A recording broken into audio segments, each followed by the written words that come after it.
Let's talk about the saga of Gunnlaug Serpentine. This is part 3 of our Little Black Penguin Classics series. This is an old Icelandic saga. It was written down in the year 1300, but the events took place in the late 900s.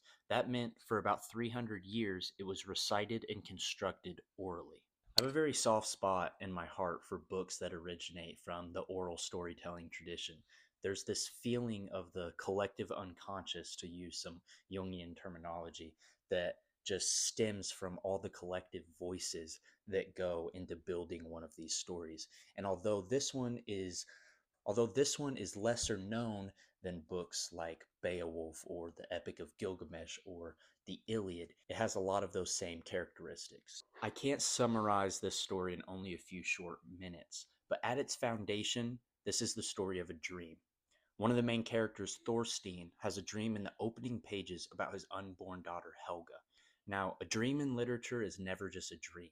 It is almost always a prophecy, or it speaks some truth to the characters within the story, and this is no different.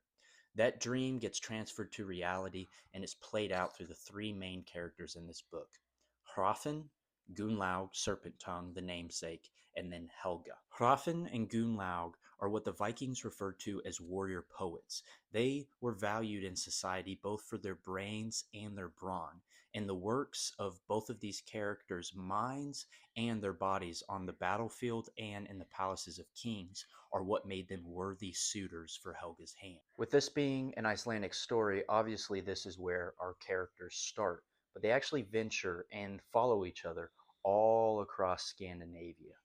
They fight duels, battles, and recite poetry in the presence of kings, going as far as Ireland to reach heroic status and earn the right to the hand of Helga. In the end, the prophecy is fulfilled.